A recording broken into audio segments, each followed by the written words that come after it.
Allora, buongiorno. A nome della Corte d'Appello abbiamo l'onore di avere con noi l'Arcivescovo di Genova, Monsignor Tasca, e io ne approfitto perché, avendolo a palazzo a presiedere per quanto potrà i lavori, gli chiedo innanzitutto di una benedizione al nostro palazzo, perché siamo tutti qua impegnati e c'è, come sappiamo bene tutti, c'è bisogno di qualcosa che ci sostenga nel difficile impegno di ogni giorno. Dopodiché cominciamo i lavori nell'attesa che l'audio venga aumentato, e quindi vi chiedo di fare silenzio. Grazie, prego. Grazie di cuore alla Presidente, grazie a tutti voi e a quelli che hanno dato vita a questo incontro. Beato Rosario Livatino.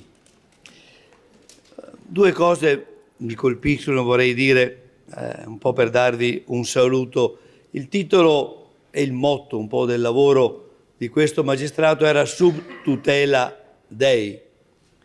È interessante come motto per un lavoro, per un servizio che uno è chiamato a svolgere per il bene di tutti. La consapevolezza di non essere solo, la consapevolezza di non essere solo. Cioè c'è qualcuno al di sopra di me che davvero si prende cura di me. Quanto è importante questo aspetto. Oggi il sentire che non sono solo nelle fatiche, nelle difficoltà, nelle cose che la vita ci mette davanti che ci fanno problema, il sapere che non siamo soli, e per me, credente, per chi di voi è credente, questo è davvero un grandissimo aiuto. Il sentire davvero che il Signore, per chi è credente, mi accompagna, è con me. C'è poi un secondo aspetto che mi colpisce della vita di questo uomo. Prima di morire, c'è scritto anche in un pannello della mostra, dice: picciotti, che cosa vi ho fatto? Mi ha fatto venire in mente questo, un fatto della vita di Gesù, quando nella sua passione c'è uno delle guardie, un servo che gli dà uno schiaffo per quello che ha detto.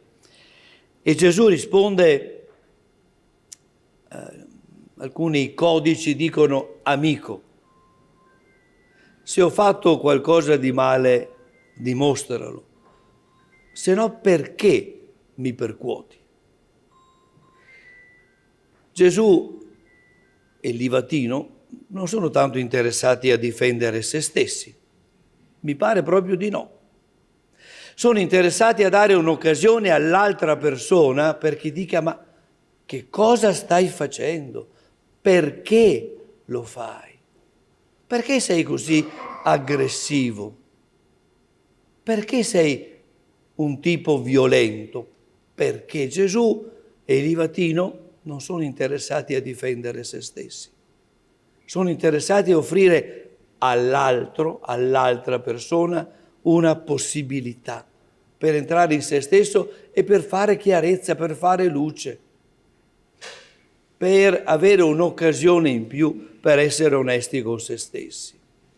E allora credo che questa bellissima figura, di cui anche questa bella mostra ringrazio davvero, siano delle occasioni per tutti, per me credente, e per ringraziare il Signore per queste figure che ci regala. Queste figure che il Signore ci regala. In un momento magari difficile, ma il Signore ci regala alcuni esempi, alcune figure da tenere presenti, da valutare e da tenere nel cuore. E allora davvero con grande gioia adesso io chiedo al Signore una benedizione. La parola benedizione, la parola benedizione, lo dico sempre, in italiano vuol dire una cosa molto semplice: dire bene. Dire bene. Diciamo bene di noi stessi, che è molto importante, diciamo bene del ministero o del servizio che stiamo volgendo, diciamo bene anche del servizio di tutti i magistrati e con tutto quello che questo comporta in questo mondo. Diciamo bene, quanto è importante oggi sentire qualcuno che parla bene, che dice bene. E questo il Signore vuol dire di questa realtà, di noi qui presenti, di tutti coloro che stanno portando avanti il ricordo del beato Rosario Livatino. Davvero chiediamo al Signore la sua benedizione.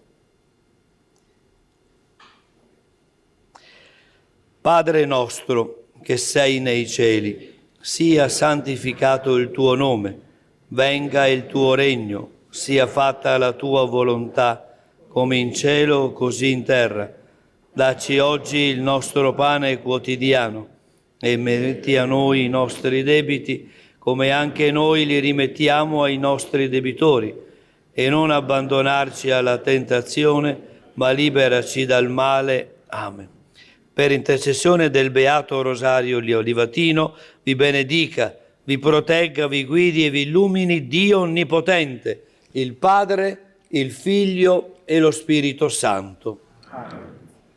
Grazie mille, grazie mille, grazie. Stiamo più ancora un po', stiamo più un po'. Sì. Stiamo più ancora un po'.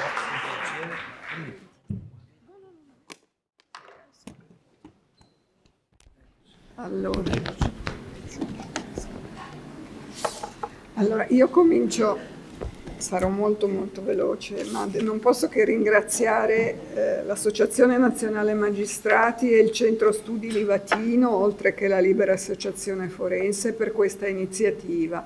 Direi che già dalla platea riusciamo a vedere quanto questa figura e queste problematiche possano richiamare in ciascuno di noi. Se è così tanta la partecipazione, vuol dire che il tema del ruolo del magistrato, del ruolo della giustizia nella società è un tema molto sentito e quindi è una grandissima occasione di riflessione di tutti noi operatori del diritto, ma soprattutto vedo con un enorme piacere che è anche un'occasione di riflessione per i ragazzi, per i nostri ragazzi in una Liguria che ha questa crescita demografica assolutamente in calo, scoprire come così tante scuole siano interessate a approfondire la storia di questa persona, di questo ragazzo, è una cosa che mi riempie di gioia e di orgoglio. Ovviamente c'è qui chi l'ha conosciuto molto meglio di me, quindi potrà dire più a lungo. Io ricorderò soltanto alcune cose, anche perché io ho avuto una storia un po' parallela, non ci siamo mai incrociati, ma è stata parallela. Io come lui ho lavorato a Caltanissetta quando lui era però già ad Agrigento, abbiamo affrontato un po' le stesse problematiche e avuto gli stessi maestri, che è una cosa fondamentale, e vissuto e respirato gli anni di quel periodo, le problematiche di quel periodo, la stidda e le prime associazioni mafiose, la prima aggressività forte nei confronti dello Stato. Dirò delle cose conosciute, ma comunque forse vale la pena di sottolinearle. Sapete che è stato proclamato beato il 9 maggio del 21. Non trascuriamo questa data e poi vi dirò perché il 9 maggio. Nei cartelloni della mostra ci sono tantissime delle sue riflessioni, sono riportate, io ve ne ricorderò solo qualcuna per farvi capire la sua mentalità, come lui da giovane, superato giovanissimo il concorso, ha cominciato in questa professione. Sul ruolo del giudice, ad esempio, una delle considerazioni più famose è stata sono dichiarazioni nel corso di un convegno dove parlava dell'indipendenza del giudice, che non è solo nella propria coscienza, nell'incessante libertà morale, nella fedeltà ai principi, nella capacità di sacrificio, nella conoscenza tecnica, nell'esperienza, nella chiarezza e linearità delle sue decisioni, ma anche, diceva del giudice, nella sua moralità, nella trasparenza della sua condotta anche fuori delle mura dell'ufficio. L'indipendenza del giudice è infine nella sua credibilità, che riesce a conquistare nel travaglio delle sue decisioni e in ogni momento della sua attività. Un giudice quindi capace di condannare ma anche di capire. Ripercorrendo questa figura a me vengono in mente solo alcuni concetti, alcune parole, poi ripeto, chi meglio di me l'ha conosciuto dirà ancora in maniera più approfondita. Sappiamo che si è formato in una famiglia cattolica e fin da ragazzo ha imparato ad amare e a vivere l'onestà.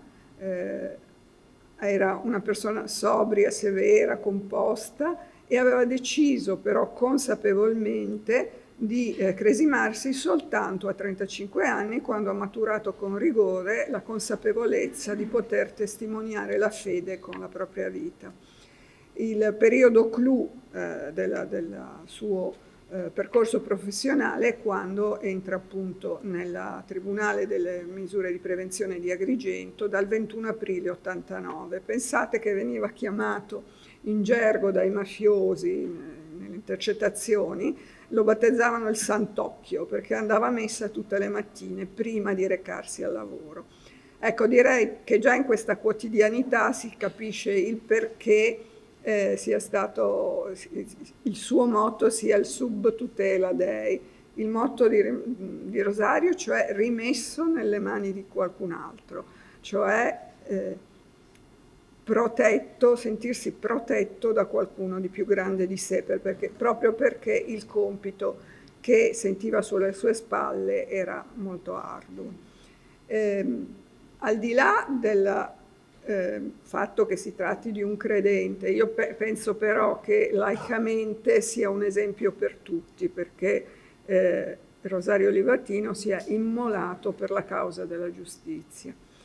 La prima parola che mi viene però in mente, parlando di lui, per quello che ho potuto conoscere, è la parola umiltà. Sicuramente era una persona seria, umile, con una intelligente dedizione al lavoro e ha incarnato un po' tutte le virtù morali, la prudenza, la fortezza, la temperanza. Credo che però il suo percorso di canonizzazione non parta dalle sue virtù, perché ce ne sono tanti di uomini virtuosi. Credo che la Chiesa lo abbia letto in questo senso perché è testimone di fede. Testimone di una fede credibile ed esempio di rettitudine e onestà. Diceva, il giudice deve dimettere ogni vanità, ogni superbia, avvertire tutto il peso del potere affidato perché esercitato in libertà e autonomia. Quindi questo senso di assoluta dell'essere solo un ingranaggio umile del sistema, a cui però doveva dedicare tutto il proprio impegno e la propria vita. Era caratterizzato appunto da un'austerità di vita, da un assoluto riservo, come potranno dire meglio di me i colleghi che l'hanno conosciuto, e da un alto senso di responsabilità. Quindi la prima caratteristica è l'umiltà. La seconda, la vocazione.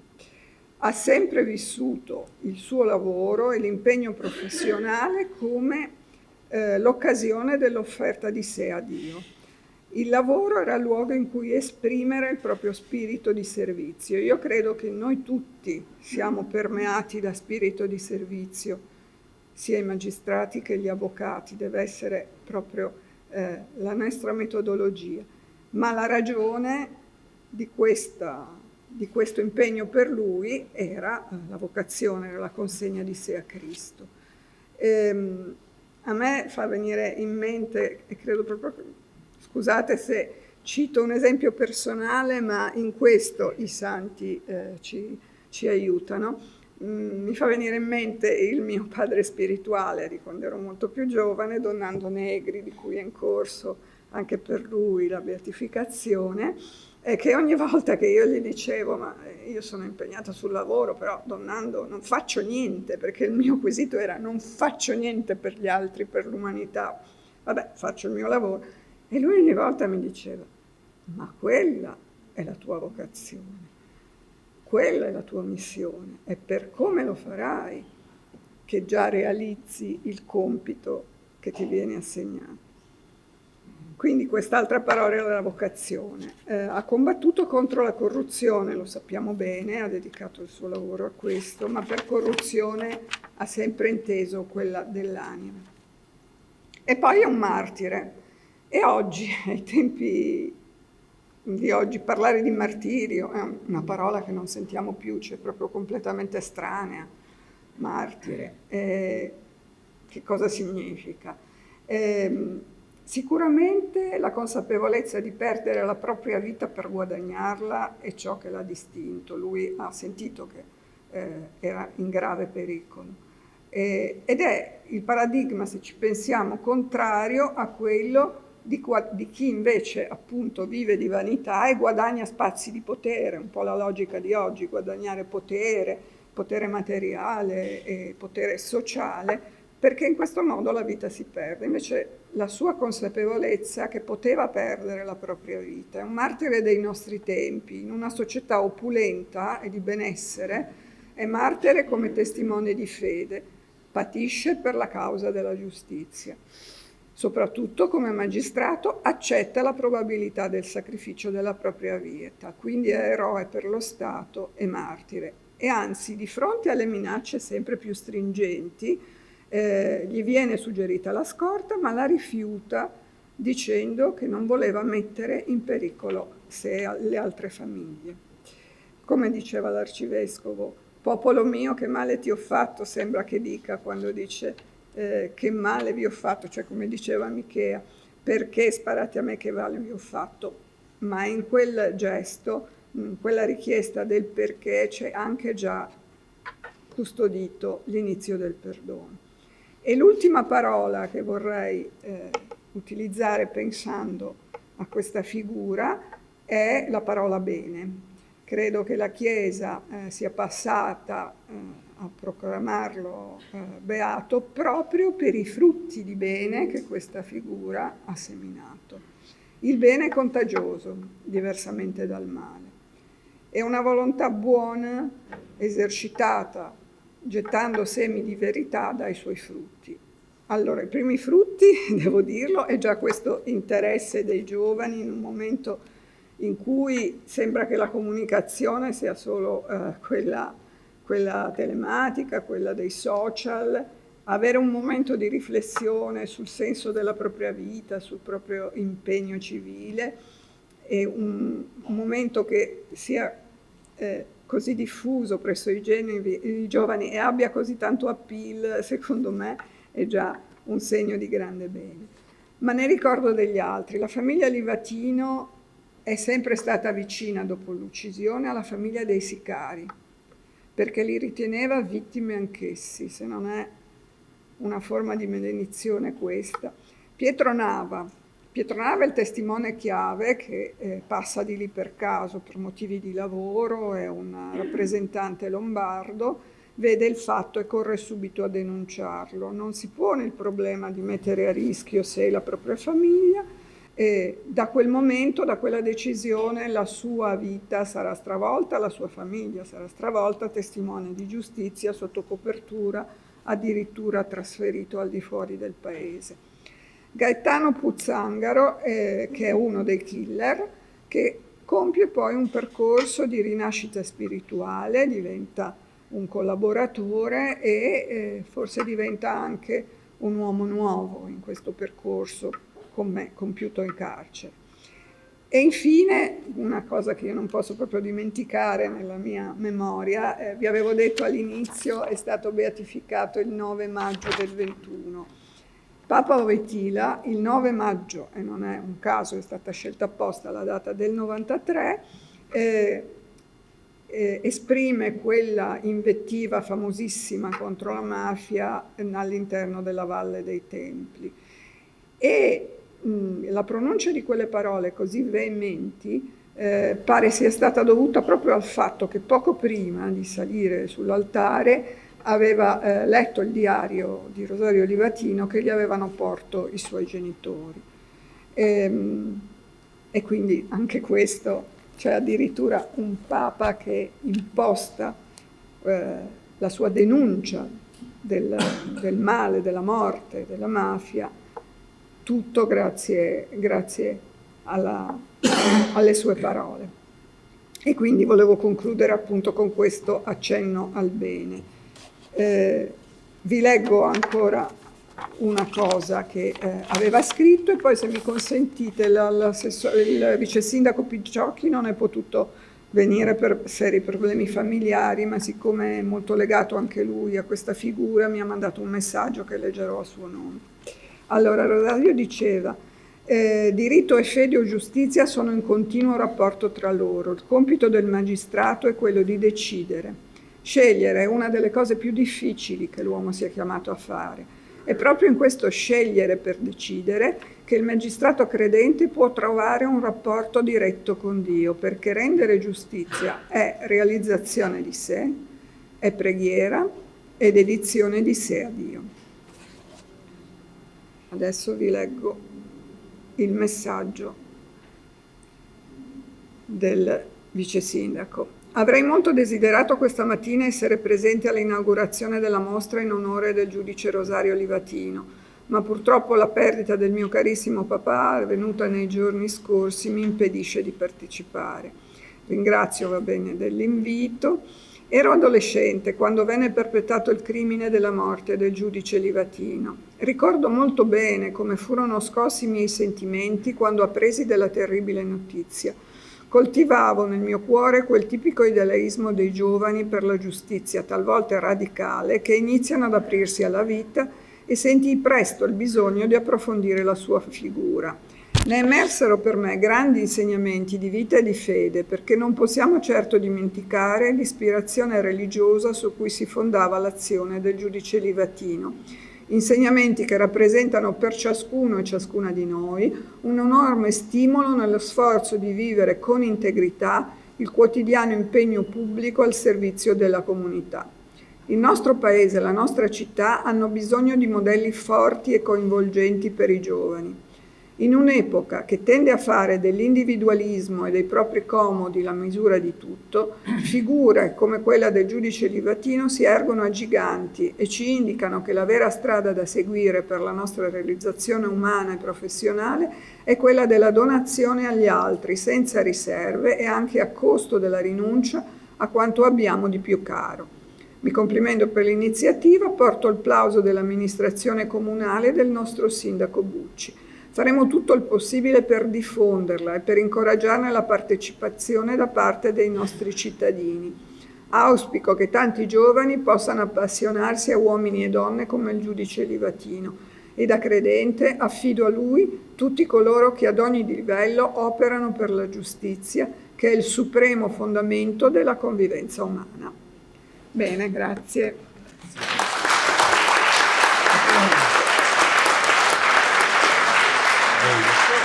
No, io vado.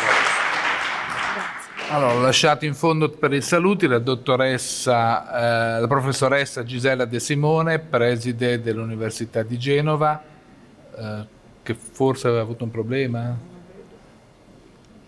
Probabilmente ha avuto un problema, non è riuscita a intervenire, va bene, scusate, comunque ci ha aderito comunque anche lei, anche perché sappiamo benissimo che la stragrande maggioranza delle persone che sono qua escono proprio da quella facoltà di giurisprudenza che in Italia è la fucina per poi le professioni legali in cui siamo impegnati. Allora, chiusi i saluti istituzionali, vorrei ringraziare per la loro presenza, che comunque onora anche gli sforzi che sono stati fatti per la mostra, il questore di Genova, la dottoressa Orazio Danna, che è presente, il comandante del reparto operativo aeronavale della Guardia di Finanza, Tenente Colonnello Alessandro Cavalletti, il generale comandante regionale della Guardia di Finanza Cristiano Zaccagnini, il colonnello Panzironi Maurizio, del comandante dei Carabinieri, il dottor Ezio De Vecchis, direttore dell'ufficio delle dogane di Genova, la dottoressa Daniela Palumbo, direttrice della Banca d'Italia, e poi tutte le altre autorità intervenute. Scusate, me ne dimenticherò alcune, però a questo punto per accelerare i lavori limito i ringraziamenti. Ci sono anche molti colleghi e ex colleghi come il dottor Cozzi, che oggi fa il garante difensore civico della Regione Liguria, e il dottor Di Lecce, ex procuratore. I colleghi presenti mi scuseranno, ma tanto ci vediamo tutti i giorni, non vi devo presentare. Allora io chiederei a questo punto, prima di dare la parola ai due interventi che ci racconteranno sia come è nata un po' tutta la vicenda della beatificazione di Livatino, ma soprattutto spenderanno parole sul suo lavoro. Ci sono 2 interventi ancora, uno alla collega Nicoletta Guerrero, mi sta avvicinando, che è un ricordo personale perché ha conosciuto direttamente Livatino, quindi ci tenevamo che potesse dare questo ricordo, che oggi presiede, per chi non lo sapesse, la sezione GIP del Tribunale di Genova. Grazie a tutti, intervengo sempre volentieri a parlare di Rosario Livatino. Sono intervenuta alla presentazione della mostra in Lombardia, io sono lombarda e 1 anno che sono qui a Genova come presidente di sezione. Io sono stata collega di Livatino per i primi 2 anni che io ho fatto in Sicilia. Io ho vinto il concorso che avevo 26 anni e tutto avrei immaginato nella vita fuorché finire in Sicilia a fare il magistrato, lo dico per i giovani che sono qui presenti. Poi a un certo momento, dopo che si è vinto il concorso e si fa l'uditorato, si comincia a capire che forse la tua sede non sarà quella a cui tu aspiri. Io non potevo aspirare a niente perché ero la più giovane del mio concorso e quindi inevitabilmente sarei finita lontana da casa, ma non così lontana. A un certo punto abbiamo capito che la nostra sede sarebbe stata la Sicilia, tant'è che io dicevo a mia nonna: nonna, mi mandano in Sicilia, e lei mi rispondeva: non ti manderanno mica a Canicattì, perché si dice, e io sono finita più lontana di Canicattì perché la mia sede era Ravanosa. Quindi io sono andata a presentarmi al presidente del Tribunale di Agrigento nel maggio del 88, perché poi aver preso le funzioni a luglio, e ho subito conosciuto Rosario Livatino proprio in quell'occasione, perché il presidente del Tribunale mi ha portato a bere il caffè con dei colleghi e poi ha detto: passiamo sotto in procura e vediamo chi c'è. La procura di Agrigento era una procura piccolissima che era costituita dal procuratore, da Rosario Livatino, che non era giovane, era anziano rispetto a quelli giovani che erano arrivati, che avevano 26, 27, 28 anni, perché Rosario ne aveva ben 9 più di me, quindi io ne avevo 28, lui ne aveva 38 poi quando è stato ammazzato.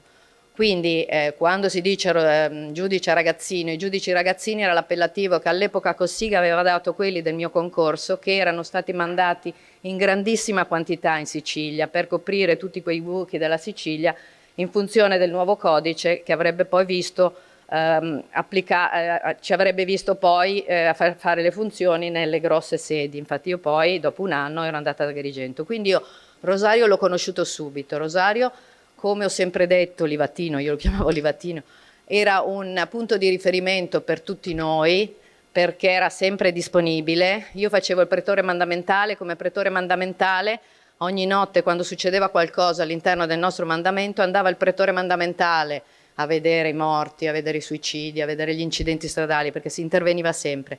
E il giorno dopo Rosario Livatino mi telefonava.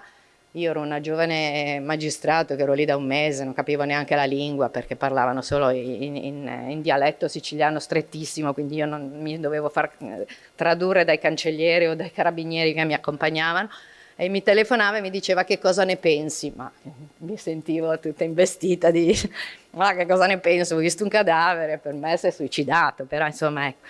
Per cui Rosario aveva sempre la porta aperta, poi lo dirai Roma, che ha sentito i colleghi siciliani e tutto il periodo che io ho fatto in Sicilia, perché sono stati 2 anni, diciamo che il rapporto con Livatino mi ha accompagnato, anche se lui non era un collega come posso essere io rispetto ai giovani, cioè noi abbiamo un rapporto di pari con i colleghi, gli ultimi che arrivano, anche io stessa che sono presidente, intratteniamo. Lui invece si sentiva più anziano perché era il più anziano. Lui, considerate che non faceva mai le ferie ad agosto perché così era procuratore facente funzione e perché lui reggeva la procura.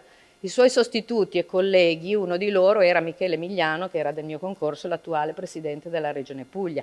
Erano tutti molto più giovani, quindi lui era un punto di riferimento e ciascuno di noi poteva chiedere a lui e lui ti dava l'aiuto, ma con l'autorevolezza, la timidezza, perché poi lui era timido, non credo di essere mai andata a pranzo con Livatino, mai, nel senso che lui era uno che manteneva, diciamo, la sua posizione, ecco. Mi hanno chiesto: ma tu lo sapevi che Livatino era così religioso? No, perché lui non è che sbandierasse la sua religiosità. Ma tu sapevi che Livatino andava a messa tutti i giorni? No, non sapevo neanche questo, perché lui era così. Lui faceva questa strada, questo scorrimento veloce che facevo anch'io, perché io abitavo a Caltanissetta, lui a Canicattì, facevamo la stessa strada per andare ad Agrigento, dove poi sarebbe stato ammazzato. abbiamo tante cose in comune. Lui aveva la famosa Fiesta Rossa che ha comprato, letto sul suo diario nell'agosto del 90, insomma pochi mesi prima di essere ammazzato. Io avevo una Fiesta bianca, quindi avevamo tante cose in comune, quindi questo è il racconto. E io credo che poi quella che sono stata io, perché questi erano i primi 2 anni, io sono in magistratura ormai da quasi 40 anni, il modo di decidere, il modo di rapportarmi con la gente, forse inconsciamente l'ho appreso anche da lui, e come dirà anche ai Roma, non è da tutti aver conosciuto un santo, aver avuto il santo come collega, aver avuto il riferimento e l'insegnamento da uno che poi è diventato santo. Questa è la mia esperienza. Grazie.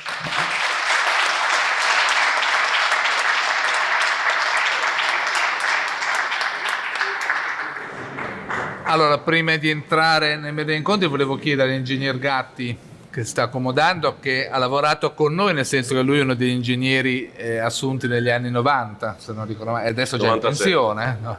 Nelle nostre scarsissime strutture tecniche, che quindi conosce il nostro mondo, ci ha lavorato eccetera, e che ringrazio perché è stato forse il promotore più attento e comunque più volenteroso della mostra, e approfitto allora anche per fare altri 4 nomi, perché poi sono io qua che vengo visto, ma in realtà c'è il professor Predieri, che è l'ex preside del Mazzini, l'avvocato Panfili, la collega Verrina e l'avvocato Ansaldo, si sono nascosti nel pubblico, che in realtà hanno speso queste settimane a lavorare, anche molto più del sottoscritto che oggi si prende il palco, per realizzare tutto questo. Con Ingegner Gatti 2 parole su come è nata questa mostra, perché questo... Sì. Buongiorno a tutti.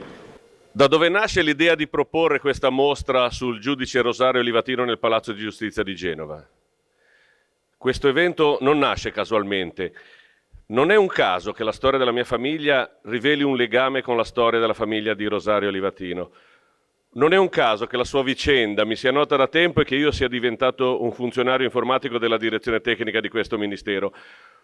Non è un caso che amici con cui stiamo condividendo questa avventura abbiano all'origine di scelte e carriere nel mondo della giustizia l'incontro con la sua figura ed esperienza. E non è un caso che dopo aver visto la mostra presentata al meeting di Rimini nel 2022, l'anno dopo della beatificazione, la stessa mostra ospitata qui a Palazzo, mi sia nata la domanda: perché non portarla a Genova? Domanda che ho girato ai miei amici, trovando inaspettate risposte ed entusiasmo che si sono concretizzate. Entusiasmo in persone normali, come normale Rosario Livatino, normale nella sua fede e nella sua passione per il lavoro di magistrato. Persone normali nel desiderio di approfondire e confrontare le proprie ragioni e motivazioni con la sua esperienza. E non è un caso che grandi complici in questo desiderio e in questo entusiasmo siano le scuole, con i loro insegnanti e con gli studenti, che troverete a guidarvi nell'esposizione. Quindi non è per un caso che siamo qui. Una frase mi ha sempre colpita ed è già stata citata: non saremo giudicati se siamo stati credenti, ma se siamo stati credibili. Rosario Livatino sottolineava il termine testimoni. Ora ascolteremo i nostri autorevoli relatori che ci introdurranno alla figura e all'esperienza di questo magistrato, di questa persona che rimarrà sempre nei cuori di chi vorrà alzare lo sguardo verso l'infinito e non tenerlo basso in preda al timore di osare. Lui ha giocato tutto, ma proprio tutto, cioè la sua vita, per testimoniarlo. Grazie a tutti voi per la partecipazione.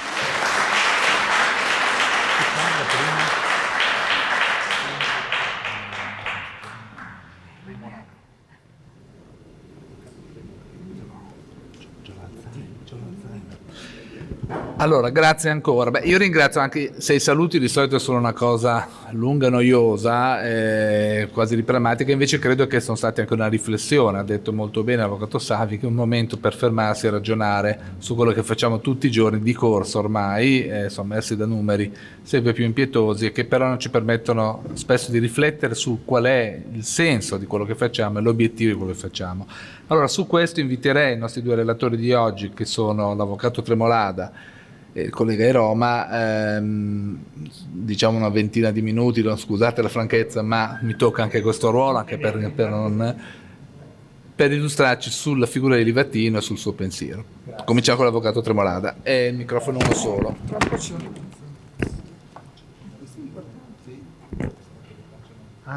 Cosa faccio questo? Ma basta che stia lì. Intanto grazie per l'invito, grazie a chi mi ha preceduto. Io sono l'avvocato Carlo Tremolada, sono di Milano, sono penalista e sono presidente dell'associazione, di una delle associazioni che ha, poi adesso brevemente dico come è nato, qual è stata la genesi della mostra, una delle associazioni che ha realizzato questa mostra, l'ha inaugurata al meeting di Rimini e devo dire con sorpresa di tutti, perché come diceva il Presidente prima, noi siamo stati e siamo tuttora servitori, tra virgolette, nel senso che abbiamo realizzato questa mostra, siamo 7 curatori, siamo stati aiutati moltissimo dagli autorevoli amici del Centro Studi Livatino e io, come il dottor Airoma, come gli altri curatori, andiamo a presentarla nei vari palazzi di giustizia. Ecco, io sono stato a Bologna, c'era Don Ciotti a Bologna, c'era il Presidente della Corte d'Appello di Bologna, sono stato a Urbino, sono stato a Pavia, siamo stati la settimana scorsa a Caivano, nel comune di Caivano. Ma devo dire che quello che la figura di Rosario Livatino ha generato in termini di diffusività, di interesse, di partecipazione anche da parte delle scolaresche ha superato ogni previsione, cioè c'è una... Ora, in breve, io prima del 2022, prima di impattarmi nel lavoro per la preparazione di questa mostra, proprio conoscevo pochissimo la figura di Rosario Livatino, la conoscevo secondo l'idea della Vulgata, un magistrato eroe dell'antimafia, giovane magistrato ucciso in agguato mafioso e poi beatificato, nulla di più. E devo dire però che un mio carissimo amico, collega della Libera Associazione Forense, la Libera Associazione Forense è un'associazione di avvocati, di giuristi che nasce a Milano e poi si diffonde dal 97 ad oggi in varie sedi regionali. Un amico collega e amico della Libera Associazione Forense di Verona legge un articolo su Rosario Livatino agli inizi del 2022 e rimane così colpito, così affascinato da proporre a me e ad altri di realizzare una mostra da inaugurare, da portare al meeting di Rimini. Il meeting di Rimini è una kermesse conosciutissima, grossa, conta presenze per 800.000 presenze di visitatori e non sapevamo dove buttare la testa, siamo stati aiutati, ci siamo messi a lavorare e man mano devo dire che il lavoro è diventato interessante, salto i dettagli che non interessano. Quello che voglio dire è che fu chiaro a noi dall'inizio che ciò che non si voleva fare era l'evocazione eroica, cioè la narrazione di un romanzo eroico, la memoria di un personaggio storico prima sconosciuto e diventato sempre più famoso. Quello che volevamo fare, rendendoci conto di chi fosse Livatino, poi dirò anche da quali materiali abbiamo attinto, quello che abbiamo voluto fare è che parlasse Livatino, non fare una mostra che parlasse di Livatino, ma Livatino che parlasse di sé, che dicesse di sé attraverso la mostra, che dicesse della fede che a mio avviso come Presidente della Corte d'Appello ha tolto la parola a me sicuramente, nel senso che ha colto nel segno, cioè quella fede che, come dice il decreto sul martirio, plasmava tutte le sue azioni,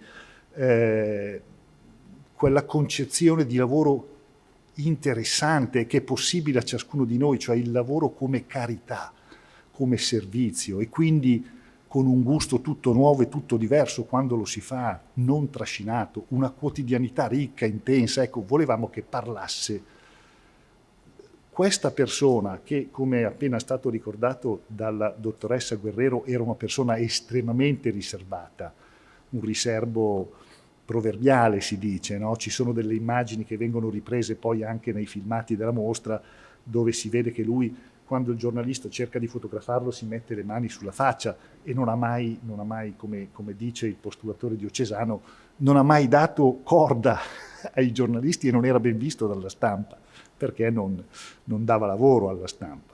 Ecco, volevamo che parlasse di sé, parlasse ad esempio di questa sua capacità che lo ha reso unico, cioè la capacità di coniugare il rigore nell'applicazione della legge. Peraltro era preparatissimo, era molto preparato. Se uno legge il discorso cui ha fatto cenno il presidente della Corte d'Appello, credo che sia il ruolo del giudice nella società che cambia, si rende conto di quale apertura mentale aveva Livatino, pensando oltretutto che siamo nell'84, se non ricordo male. Ma questa sua capacità di intelligenza e questo suo rigore nell'applicazione della legge, senza mai scendere a compromessi, in una terra difficile, perché non dobbiamo dimenticare che lui abita in uno stabile condominiale di Canicattì. In quello stabile condominiale abitava non Ferro, come si chiama quell'altro? Di Caro, un boss di Cosa Nostra, che per non incontrarlo nel condominio si fa murare l'ingresso comune e se ne fa costruire un altro. A poche centinaia di metri abitava Antonio Ferro, che è un altro boss di Cosa Nostra, sì, credo di Cosa Nostra, che fu incriminato nei cui confronti appunto Livatino istruì il processo, il primo maxi processo contro la mafia Agrigentino. Ecco, questa sua capacità, dicevo, in una terra così difficile, così pervasa dalla criminalità organizzata, di coniugare il rigore nell'applicazione della legge senza mai scendere a compromessi, con uno sguardo ultimamente carico di carità anche nei confronti dei più efferati delinquenti, per cui Livatino ha, intendiamoci, io non ho conosciuto Livatino personalmente perché ho un'altra età, non ho mai, ma lo abbiamo conosciuto attraverso i testimoni, attraverso quello che abbiamo ricavato. E ecco, questo desiderio che fosse Livatino a parlare e non la nostra interpretazione della vita di Livatino, in concreto ha significato sostanzialmente cercare di realizzare il tentativo di essere più oggettivi possibili. Quindi abbiamo attinto dai suoi discorsi, ha fatto 3 discorsi pubblici, Fede e diritto, il ruolo del giudice nella società che cambia, e poi c'è questa bellissima orazione funebre che tiene in occasione delle esequie di un pubblico ministero, suo amico e maestro, Elio Cucchiara, e attingere dai provvedimenti che lui ha scritto, che ci sono stati messi a disposizione, sono stati conservati presso gli archivi informatici della Commissione bicamerale d'inchiesta sulla criminalità organizzata, attingere dai suoi discorsi, soprattutto dalle sentenze che si sono occupate degli omicidi, no? Quelle sentenze della Corte d'Assise di Caltanissetta, dei primi 2 killer, degli altri 2 killer e dei mandanti, e poi soprattutto attingere dai testimoni che abbiamo intervistato in Sicilia, colleghi che hanno lavorato con lui, il cugino, i suoi professori, quindi persone che hanno vissuto con lui, ma anche persone di magistrati tipo Giovanni Battista Tona e altri, la dottoressa Pappalardo di Palermo, che lo hanno impattato dopo il suo martirio e che sono rimasti così colpiti da legarsi a questa figura, da farne esempio e riferimento. Ecco, in questo volevo dire sostanzialmente che così facendo, perché mi colpiva, io tutte le volte che sento il dottor Airoma, che poi insomma farà il discorso che conta, lui dice sempre che tutte le volte che tu accosti la figura di Livatino cambi, puoi cambiare. Ecco, la mostra per noi ha significato questa cosa, cioè Livatino ne emerge più che un modello, perché è sicuramente un modello, come ci ricordava l'assessore, peraltro un modello per i magistrati, devo dire anche per gli avvocati. Poi se mi restano 3 minuti dico perché. ma è una presenza viva che tutte le volte che tu accosti può cambiare appunto il modo con cui concepisci il tuo lavoro, ma qualunque esso sia, magistrato, avvocato, politico, ma qualunque esso sia, cioè il lavoro, come dicevo prima, cioè il lavoro come carità, come servizio, che gratifica molto di più, che rende molto più liberi in quello che si fa. Il valore dell'istante, abbiamo imparato molto dalla lettura del suo diari, cioè che intensità ha per Livatino l'istante, per cui la stessa precisione la stessa meticolosità, la stessa professionalità, tra virgolette, che impiega nel lavoro, ma la trasferisce a tutti gli spazi della sua vita, per cui voglio dire con quale precisione annota il compleanno della zia, il giorno in cui deve accompagnare il padre a ritirare la pensione, cioè per lui è come se l'istante fosse, ma lo scrive bene il dottore Iroma, cioè il luogo in cui il compito si consuma, cioè ciò che conta per Livatino è quello che ha davanti nell'istante, quello che gli si presenta e deve fare, ecco, vivere così è. Quindi voglio dire, Livatino non è soltanto un parametro di riferimento, tra virgolette, giurisdizionale per cui impariamo, sicuro, poi dico anche perché, ma è un modello di vita, cioè in questo io credo stia la sua eccezionalità e io credo che sia per questo che sia stato proclamato beato, al di là dei fatti, come dire, di quello che poi la commissione, no, la congregazione per le cause dei santi ha stabilito, voglio dire, perché è scientifico il lavoro, ci fu una doppia istruttoria lunga, articolata, sentirono 32 testimoni, stabilirono che l'omicidio fu commesso in odium fidei, eccetera, eccetera. Ma è la forma della sua vita che è straordinaria, pur nella sua ferialità, pur nella sua quotidianità come è stato. E devo dire che, ma qui concludo, 3 minuti e concludo, devo dire che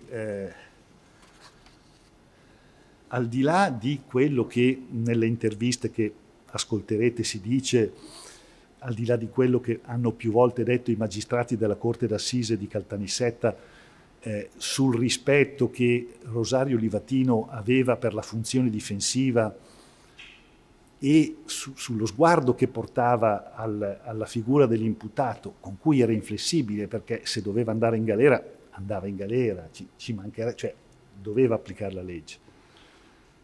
Ma c'è un episodio che racconta il postulatore, che si chiama Giuseppe Livatino ma non è parente, l'episodio in cui appunto viene ucciso un boss mafioso in un regolamento di conti e vedendo il Rosario Livatino presenzia all'obitorio, insieme a lui vi è un uomo dell'arma, vi è un maresciallo dei carabinieri tutto gongolante, Livatino si ferma e dice: di fronte alla morte chi crede, chi ha fede prega, chi non ha fede sta in silenzio. Come dire, anche il rispetto per la dignità della persona che porta, anche se la persona si è macchiata di un delitto grave. Ma al di là di quello, l'interesse che Livatino ha per la figura degli avvocati sta nel concetto stesso che ha di giurisdizione, e ha già toccato il punto molto bene, devo dire, il presidente di Corte d'Appello, e quindi non mi dilungo, ma quando dice nel ruolo del giudice in una società che cambia, chi domanda giustizia deve poter credere che le sue ragioni saranno ascoltate con attenzione e serietà, che il giudice le potrà ricevere ed assumere come se fossero sue e difenderle davanti a chiunque. Un giudice così, un giudice siffatto, aggiunge, è quello voluto dall'umanità di sempre. E poi c'è questo brevissimo stralcio che a me ha colpito moltissimo, dell'orazione che tiene in occasione delle esequie di quel magistrato di cui dicevo, che secondo me in modo plastico tratteggia proprio ancora in modo più efficace la concezione che ha del lavoro, quando dice: vi sono tante forme di affrontare il difficile, a tratti terribile lavoro di giudice. Vi è quella distaccata e fredda di chi vede nelle tavole processuali solo un informe mucchio di carte che bisogna soltanto ordinare. il giudice burocrate, che per noi avvocati è il pericolo numero uno, perché è il giudice che non ti ascolta, senza giudicare nessuno, ma è... Cioè noi avvocati non cerchiamo il giudice buono e il giudice cattivo, ma un interlocutore vivo, questo è. E vi è invece, dice, quella di chi scorge nelle carte processuali i drammi umani che vi si celano, che è consapevole di quanto una decisione potrà lenirli o esasperarli. E va avanti. Ecco, un giudice così è un giudice che è desiderabile anche, per quanto mi riguarda, almeno anche per gli avvocati, perché è un giudice con cui puoi interloquire. Ecco, l'altra caratteristica, ma adesso salto, la sua caparbietà nell'analisi del fatto, questo attaccamento al fatto senza sovrastrutture e senza pregiudizi. Punto. Chiudo dicendo che, come dice il decreto sul martirio, visse sempre con il desiderio della redenzione. Questa è una roba straordinaria, cioè un giudice che combatte la mafia da pubblico ministero, poi nella sezione autonoma misure di prevenzione confiscando i patrimoni mafiosi, ma che vive tutto questo in fondo sotteso dalla coscienza, dal desiderio del cambiamento dell'altro, anche del più efferato criminale, è straordinario. Devo dire che questa sua aspirazione si realizza dopo la sua morte, purtroppo, non si realizza prima. Ha fatto cenno a Puzzangaro, al Gaetano Puzzangaro, ma io aggiungo anche Salvatore Calafato, uno dei mandanti, e Domenico Pace, uno dei killer, le cui lettere, Salvatore Calafato scrive una lettera idealmente mandata a Rosario Livatino, mentre Domenico Pace la scrive a Papa Francesco, al Centro Studi Livatino. Sono la testimonianza sono quelli che lo hanno ucciso, no? E che lui ha perdonato quando è morto, ma sono la testimonianza di che cosa Livatino ha prodotto, no? Di straordinario. Adesso poi, ecco, chiudo dicendo che Livatino per noi ha rappresentato tutto questo. Grazie.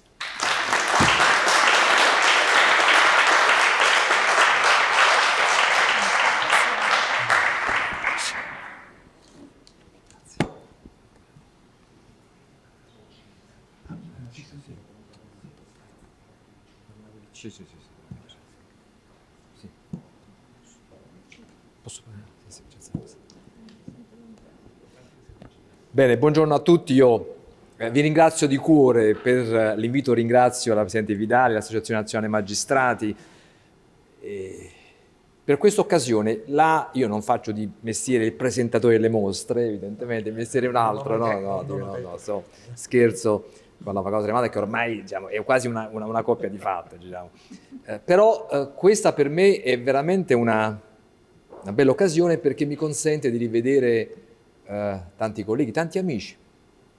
Permettetemi di ringraziare in modo particolare l'avvocato Anna Panfili del Centro Studi Livatino, che ha insistito e grazie per essere qui. E permettetemi anche un ringraziamento alla collega Nicoletta Guerrero, perché il suo ricordo così fresco, vivido, genuino, introduce, secondo me, meglio di ogni altro, non me ne vorranno gli altri, alla figura di Rosario Livatino.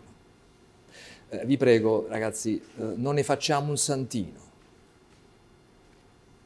Gli faremmo un torto che non si merita. Non è un santino. Vorrei partire proprio con questa considerazione. Qual è il dato che più ci colpisce? Che a me personalmente mi ha colpito. Io lo annovero fra gli effetti in qualche modo straordinari, qualcuno dice miracolosi, di queste mostre di Rosario Livatino. E questo atteggiamento che ho definito un reincantamento, lo sguardo di chi assiste alla mostra, di chi guarda la mostra, di chi si accosta al Livatino. Ho visto anche quando abbiamo portato la reliquia che è un po' particolare, perché le reliquie dei santi sono ex ossibus, dice, cioè parti del corpo. Questa è una reliquia particolare, la sua camicia insanguinata, quella che egli indossava all'atto dell'agguato. Ebbene, vedere l'atteggiamento, lo sguardo di chi assiste, di chi è al cospetto di questa reliquia, di chi segue la mostra, vi assicuro che per me è una consolazione, perché dimostra come in questo mondo che sembra dominato oramai dall'assenza di colore e dall'oscurità quasi invincibile, Livatino è un raggio di luce. E vi prego di credermi, in me non c'è nessuna, e non vuole esserci nessuna bolsa retorica, ma è la constatazione di un fatto. Questo è un primo effetto straordinario, miracoloso, chiamatelo come volete.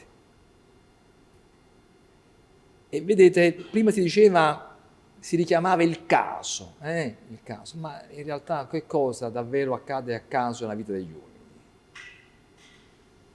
Io potrei dirvi la ragione per la quale mi sono avvicinato al Livatino, anche qui in qualche modo a caso, quando mi interessavo del periodico La Magistratura, che è l'organo dell'Associazione Nazionale Magistrati.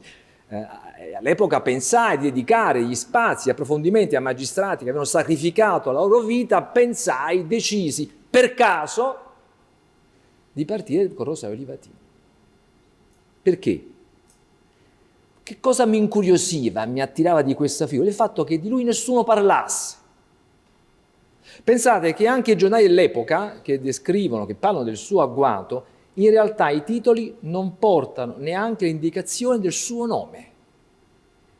Dicono genericamente assassinato giudice di Canicattì. Canicattì. Qualcuno potrebbe dire, ma cosa può venire di buono da Canicattì?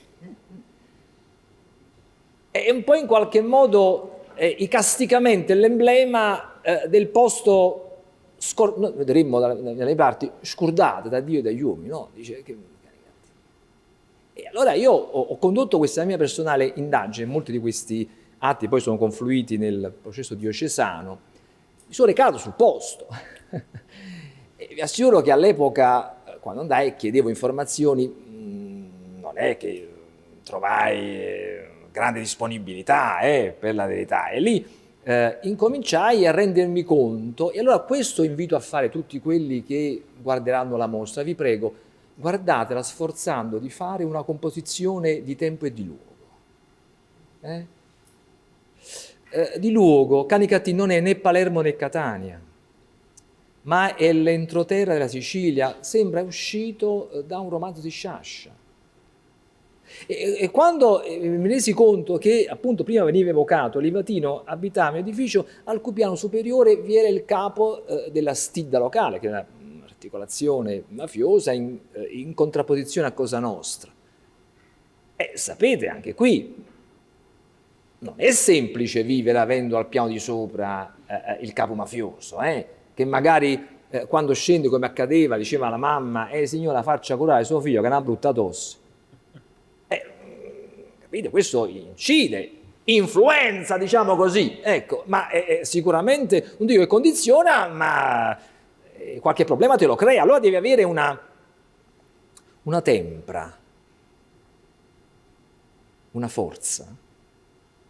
Allora qui vengo al secondo aspetto.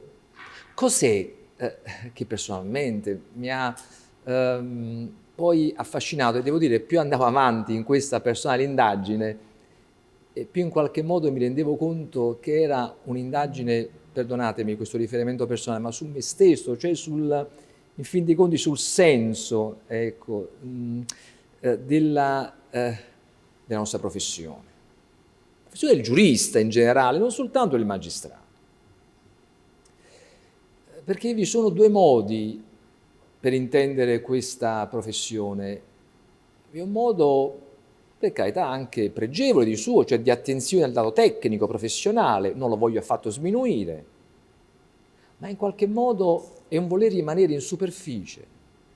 E c'è invece un modo forse più impegnativo, certamente più faticoso, che è quello di voler scendere in profondità e di farsi qualche domanda. Signori, Rosario Livatino affascina, almeno al mio modo di vedere, perché coglie questa dimensione che io definisco verticale del rendere giustizia. Che significa dimensioni verticali? Sono stati evocati prima i passi in cui lui fa riferimento a questo, quando lui dice che il rendere giustizia, certo, è dedizione di sé e preghiera per il credente.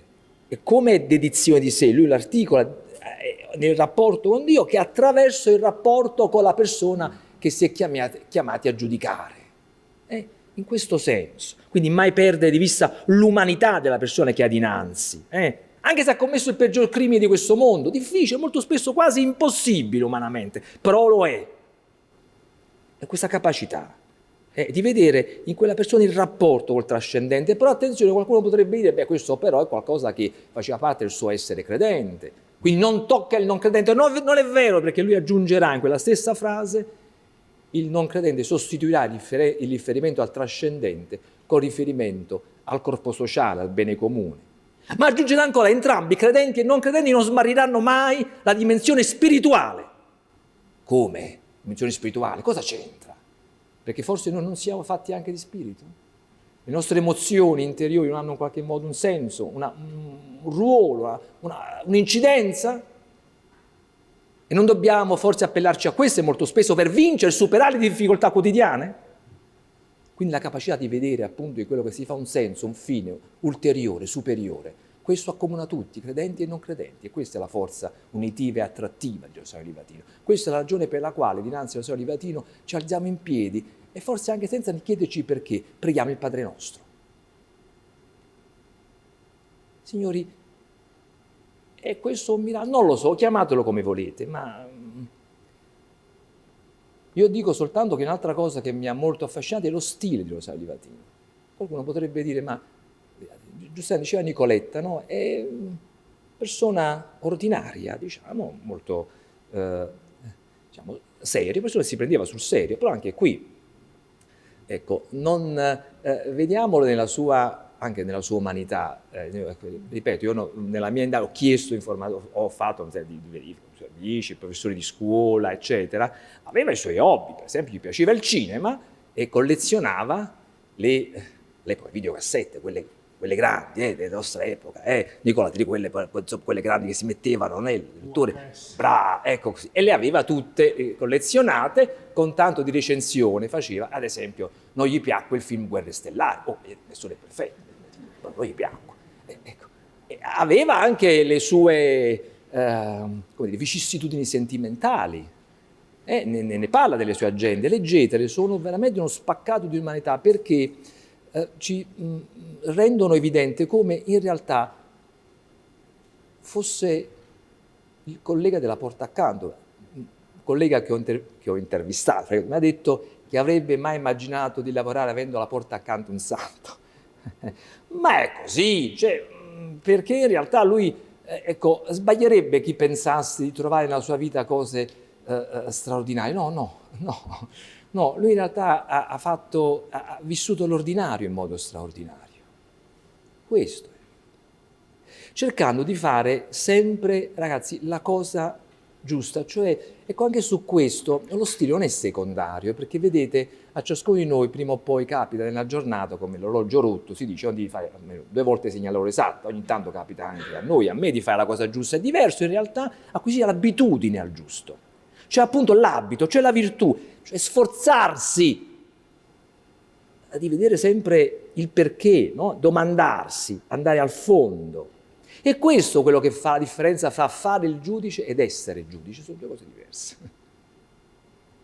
E qui vediamo anche un ulteriore aspetto del suo stile, che lo fanno appunto anche un esempio. Un modello, spesso con Nicola Piacente facciamo incontri sul tema dell'etica e deontologia. E ora, come si fa a spiegare, Nicola, l'etica? L'etica non si spiega.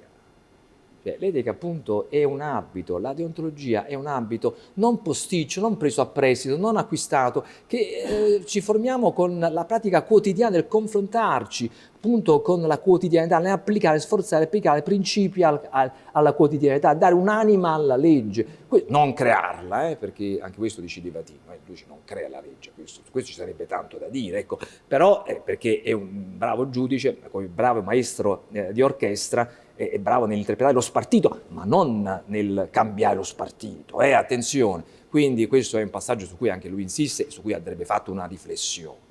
Ecco. Però ecco, in questa capacità di Livatino anche di manifestarsi in maniera credibile. Che significa credibile? Perché molto si evoca, si fa riferimento a questa parola a proposito di Livatino. Che differenza c'è fra coerenza e credibilità? Sono la stessa cosa? Sì e no, nel senso che la persona coerente è chi è capace di comportarsi in maniera conforme ai principi che professa, si sforza almeno, no, di essere coerente. La credibilità è qualcosa ancora in più, e cioè la capacità di essere riconosciuti come coerenti, di essere percepiti, apprezzati come coerenti. E allora per questo Livatino dice: il magistrato non soltanto deve essere indipendente, ma deve anche apparire indipendente e deve rifuggire tutte quelle occasioni che, lui dice, tutto che lecite, anche il modo in cui si esprime, possono in qualche modo appannare, influenzare la sua immagine di terzietà e imparzialità. Vuota retorica? Formalismo? No, signori. Non è altro quello che oggi la comunità da sempre, non solo oggi, si aspetta dal magistrato. Solo così è in grado di riconoscere al magistrato quel potere così grande che egli ha. Solo se è capace di essere coerente e credibile, di essere e di apparire indipendente. Allora, vedete, anche su questo vorrei dire che quando i colleghi mi hanno riferito del fatto di essere, e lui è un punto di riferimento, ho detto anche Nicoletta, no? Però anche qui sempre con grande semplicità. Vorrei soltanto dirvi, proprio questo è importante, io credo,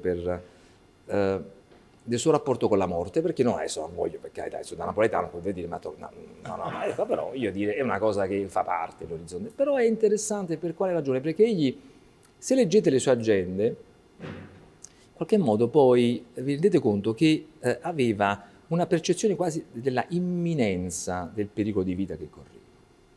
Pensate che quando lui compie 34 anni, scrive nel diario, dice, oggi ho compiuto 34 anni, che il Signore mi aiuti a vivere bene gli anni che mi restano. 34 anni. A 34 anni.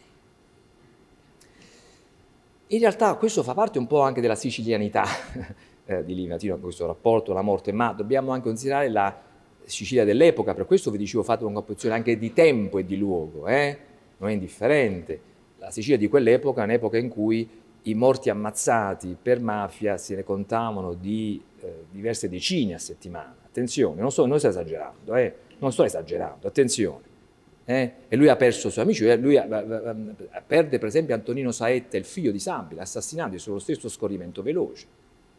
E lui è chiamato a fare il pubblico ministero in quella realtà in cui non c'erano quelle normative antimafia che solo dopo interverranno, non c'è la direzione distrettuale antimafia, non c'era il 41 bis, quindi una condizione potremmo dire artigianale di investigazione antimafia. E questo va considerato, perché altrimenti diceva, va bene, ha fatto il mestiere. No, signori, perché aveva anche dinanzi a lui un'alternativa, fare il pubblico ministero, o anche il giudice quando ha fatto dopo, no? Quando si interessava alle misure di prevenzione, farlo rimanendo appunto in superficie, trattando le carte, mettendo a posto, no? Oppure cercando di andare in profondità, cercando di fare quello a cui si sentiva chiamato, cioè dare a ciascuno il suo, rendere giustizia. Il suo in quel caso era ridare la dignità alla sua comunità, sopraffatta dal cancro mafioso. E questo, poteva dire di no, poteva sottrarsi, certo, gli hanno detto, quelli che mi hanno detto, senti, ma Rosario, prendi un periodo di ferie, vattene, perché a un certo punto il pericolo era concreto, c'erano rapporti giudiziari che dicevano, riferivano quanto fosse imminente il pericolo che egli correva per la sua vita. Però egli rimane al suo posto.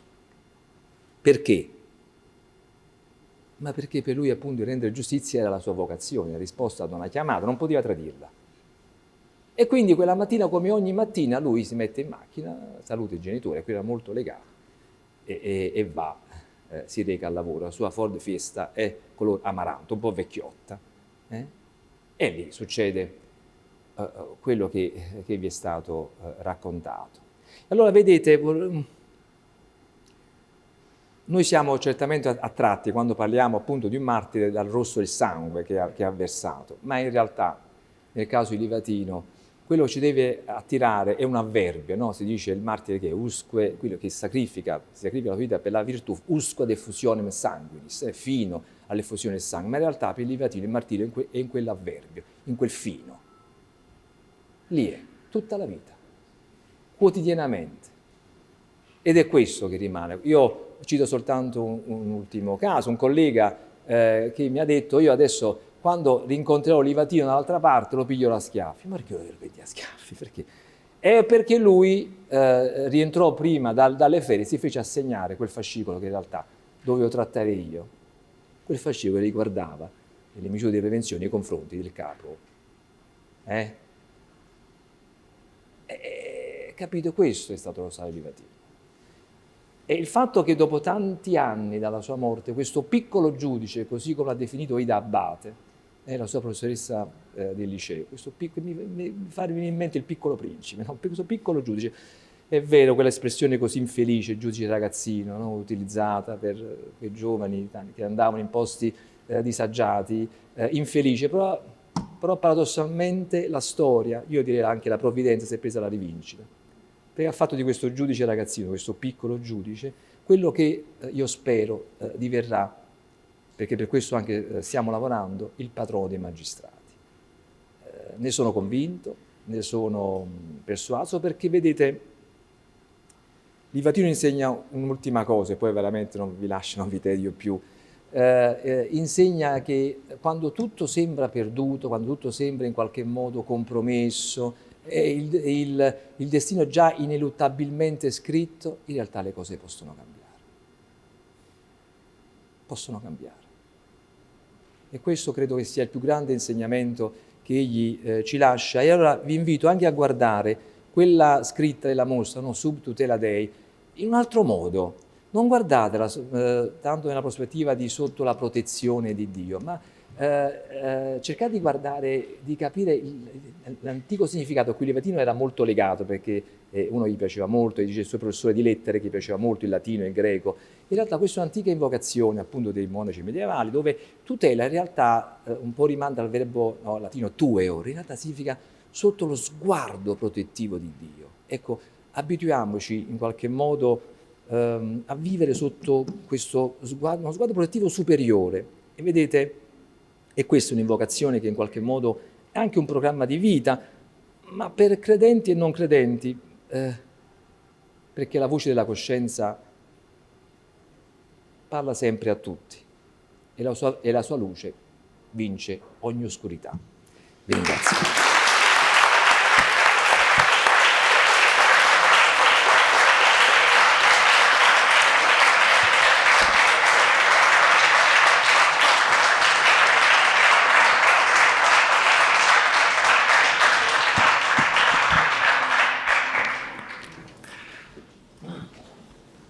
Bene, grazie, ringrazio soprattutto della passione con cui queste cose sono state dette da collega Roma e dall'avvocato Tremolada prima, che sono un tributo a Livatino. A me spetta solo una brevissima conclusione, la prendo dalle parole di Paolo Borsellino. Se si continuerà così ad operare senza affrontare un piano globale, i giudici continueranno a lavorare, a sovraesporsi e in alcuni casi a fare la fine di Rosario Livatino come di tanti altri. Le disse nel 90, erano profetiche per se stesso, perché l'omicidio di Livatino è del 21 settembre del 90, a maggio del 92 ci sarà l'esplosione sull'autostrada che uccide Falcone, e a luglio quella davanti alla casa della madre di Borsellino che uccide Borsellino, e tutta la scorta, tra l'altro, data dimostrazione che anche su questo Livatino aveva visto lungo perché non aveva voluto la scorta per non mettere in pericolo gli altri. Falcone e Borsellino erano sotto scorta da tantissimi anni, noi ricordiamo sempre loro, ma chi ci ha rimesso la vita, che poliziotti e carabinieri, faceva lo stesso tipo di lavoro. Ed è importante questo, che forse è una lezione che lo Stato italiano, la democrazia italiana ha imparato da queste vicende, perché ricordiamoci i magistrati uccisi, l'associazione magistrati ha fatto una mostra che cercheremo poi di fare a Genova, l'avevamo già organizzata, ma il Covid ci ha bloccato tutto 2 anni e mezzo fa, adesso la vorremmo riprendere in un progetto più grande con le scuole.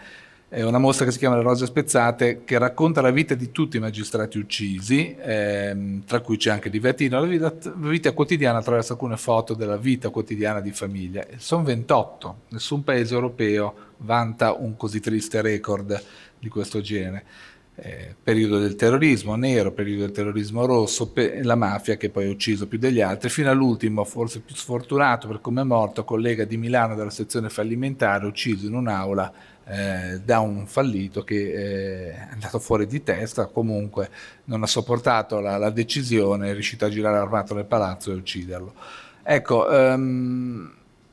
forse lo Stato ha imparato qualcosa, la democrazia italiana ha imparato qualcosa, perché oggi chi lavora soprattutto in queste materie è meno solo, e questo lo dobbiamo a Livatino e a tutti gli altri che ci hanno rimesso la vita, perché probabilmente all'origine dell'omicidio c'erano state e ci sono sicuramente le indagini fatte da PM, ma quando è entrato la sezione misure di prevenzione ha cominciato a toccare quegli interessi economici che per la mafia sono vitali. Non è un caso che Pio La Torre, che ha scritto la legge sulla confisca dei beni mafiosi assieme a Rognoni, Pio La Torre che era siciliano, quando è tornato in Sicilia è stato poi ucciso a sua volta, segno che le organizzazioni criminali sanno scegliere molto bene i bersagli e sanno capire chi crea loro dei danni a cui devono replicare. E in oggi la nascita delle sezioni distrettuali eccetera ha reso meno soli chi si esponeva di fatto, ha reso inutile l'omicidio, perché poi alla fine era questo, non è che si può pensare che sparisca la delinquenza, la devianza e così via, ma è facile uccidere chi è da solo, perché non verrà ripresa l'eredità, non verranno proseguite le indagini, non verrà proseguita l'attività e così via.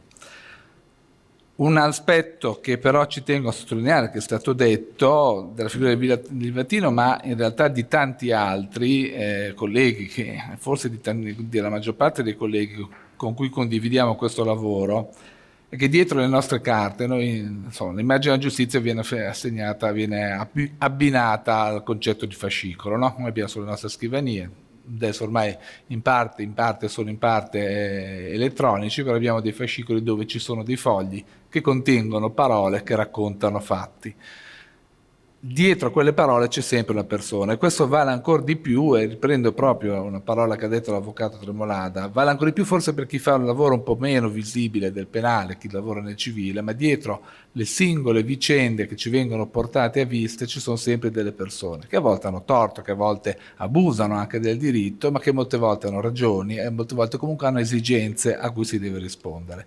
Ed è vero, il complimento forse più grande che si può fare a un magistrato per un avvocato è uno che ascolta, non è uno che mi dà sempre ragione. In Francia avevano fatto anni fa, poi è uscita la legge che l'ha vietato, un sistema, una società si è presa la briga di prendere le sentenze dei tribunali francesi e abbinare il nome del magistrato e il nome del giudice, e poi vendere un programma che diceva: se tu hai una causa in quel tribunale con quel magistrato, rivolgiti a questo avvocato che è quello che ne vince di più. Però non credo, poi vietata immediatamente con un intervento normativo, è diventato un reato l'utilizzo di questo. Noi come associazione stiamo denunciando che la nuova banca dati non anonimizza i nomi dei magistrati, quindi potrebbe aprire la stura a strumenti del genere, per l'intelligenza artificiale molto più pervasiva di quello che si pensa.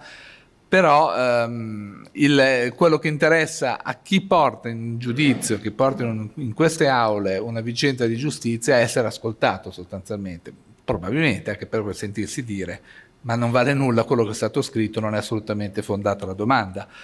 Noi gestiamo tantissimo diritto di frontiera, tanto sul penale, dove si rischia perché ancora comunque si affrontano problemi strutturali come le organizzazioni criminali, che sono società strutturate, il cui obiettivo finale, non dichiarato, ma l'effetto, è quello di sopprimere la realtà democratica, perché in una città, in un paese, in una via, dove un commerciante non può aprire un'azienda, non può aprire una bottega, come le chiamiamo a Genova, senza dover pagare un pizzo a qualcuno che è nessuno da questo punto di vista. Altra cosa sono le tasse che servono a finanziare altri beni, servizi, eccetera, ma altra cosa è il pizzo che serve a finanziare solo il singolo che ne diventa ricco. Ecco, chi non può fare un'attività del genere significa che in quel paese non c'è una democrazia, c'è una sorta di novello feudalesimo, e chi si occupa di questo, come Livatino, si trova esposto in prima fila.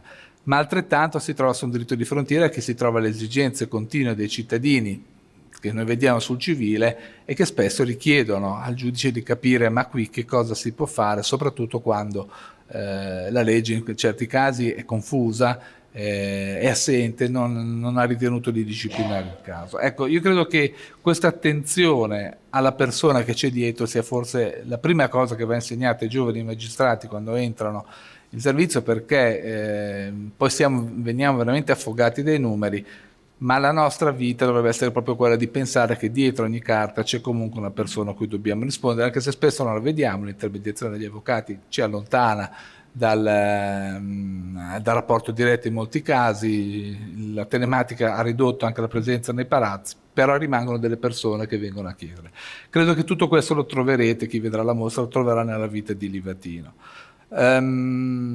Io vi ringrazio per la presenza, per la pazienza, fino a quest'ora, che sono più di 2 ore che siamo qui, ma credo che sia veramente forse quello uno dei segni, dei risultati di quello che è stata la vita di Livatino, ma di quello che comunque l'impegno che altri come lui hanno profuso e hanno pagato, ripeto, 28 con la vita in tutti questi anni, e che, come ha detto prima l'avvocato dei giovani avvocati, rende sfortunato il paese che ha bisogno di questi eroi, perché la quotidianità che noi vorremmo sul nostro lavoro è quella dell'oscuro giudice che non ha bisogno della cronaca, non ha bisogno di essere sui giornali, non ha bisogno di dover essere tutelato, perché comunque è un ordinario lavoro reso a servizio degli altri che deve essere riconosciuto come tale in una comunità.